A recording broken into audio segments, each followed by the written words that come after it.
आज भारत की आजादी को 71 साल होने को है। तब वर्तमान देशवासियों के लिए ये कल्पना भी कर पाना मुश्किल होगा कि सन 1947 का भारत कैसा था। तो चलिए आज हम उस सच से पर्दा उठाते हैं और जानते हैं कि तब भारत की दशा क्या थी।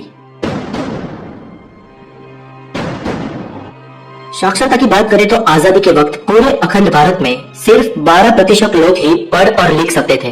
पूरे देश में कुल 5000 हाई स्कूल थी, 600 कॉलेज और 25 यूनिवर्सिटीज थी। चलिए इसे थोड़ा सलीके से मुद्दे के मुताबिक समझते हैं। 1947 में भारतीय रेलवे 16 अप्रैल 1853 के दिन भारत में पहली बार मुंबई के बोरी बंदर से थाने के बीच 20 डब्बों वाली ट्रेन चली। इस सफर में महज 33 किलोमीटर के अंतर को काटने के लिए 3 स्टीम इंजन लगाए हुए थे। फिर भी सफर को तय करने में ट्रेन को पूरे 75 मिनट लगे। धीरे धीरे तकनीकी सुधार होते रहे और जब अंग्रेज भारत छोड़कर गए तब पाकिस्तान और बांग्लादेश को मिलाकर पूरे देश की रेलवे लाइन 65,185 किलोमीटर लंबी थी।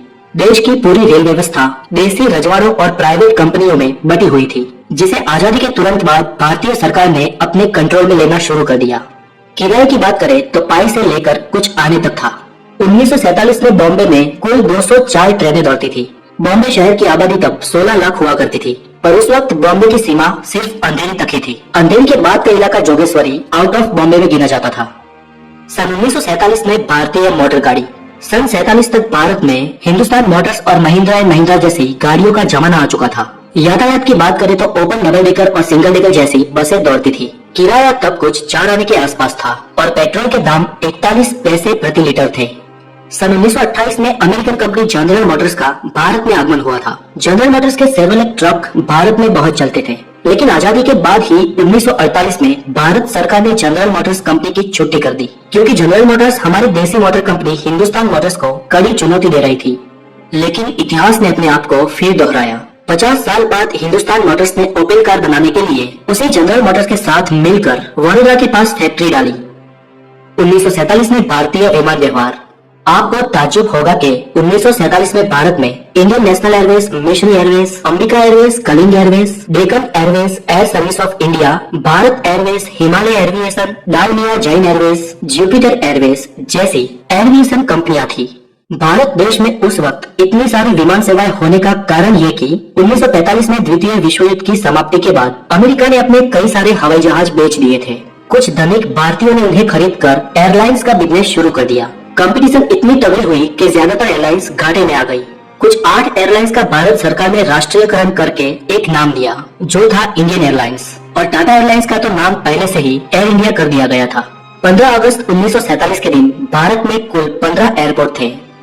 1947 में भारतीय मुद्रा। दोस्तों, आजादी के वक्त भारत की करेंसी रुपया ही थी, पर आजकल सोशल मीडिया पर बताए जाने वाले उसके रेट सही नहीं है।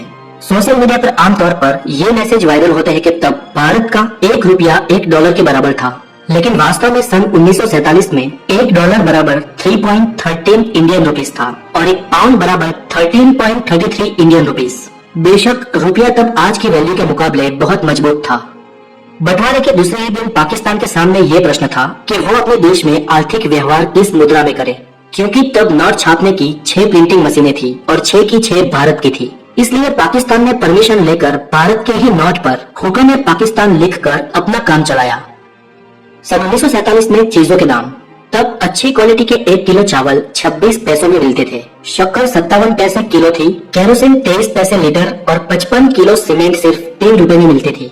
तब 1 तोला गोल्ड की कीमत 103 रुपए थी। वैसे गोल्ड की कीमत विश्व युद्ध से पहले 39 इंडियन रुपीस थी, लेकिन विश्व युद्ध के बाद उसे अचानक बढ़ा दिया गया, इसलिए ये कीमत उस वक्त के लोगों को बहुत अधिक लग रही थी। और लगती भी क्यों ना, तब लोगों की आय भी तो बहुत कम थी। उस वक्त भारतीयों की एवरेज इनकम सालाना, आई रिपीट सालाना 265 रुपए थी। इतनी कम इनकम होने के कारण ज्यादातर लोग महंगाई कम होने के बावजूद भी उतने मजे नहीं ले सकते थे, और आज के दौर में हम अधिक महंगाई में भी मजे मार रहे हैं। टेक्नोलॉजी के क्षेत्र में वॉशिंग मशीन, मिक्सचर, घरेलू fridge, computer, mobile, internet, tape recorders जैसे 160 किस्म के जीवन जरूरी आविष्कार उस वक्त ना होने के कारण तब की जीवन शैली आज के दौर से बहुत निम्न थी। 1947 में भारतीय सिनेमा। आजादी के साल ही भारतीय प्रोड्यूसर्स ने कुल 283 फिल्में बनाई थी और ऑन एवरेज एक फिल्म 1.5 लाख रुपए के खर्च से बनी थी। बंटवारे के बाद भारत में कुल थिएटर्स की संख्या 1384 थी, जबकि अलग हुए पाकिस्तान में कुल 117 थिएटर्स थे।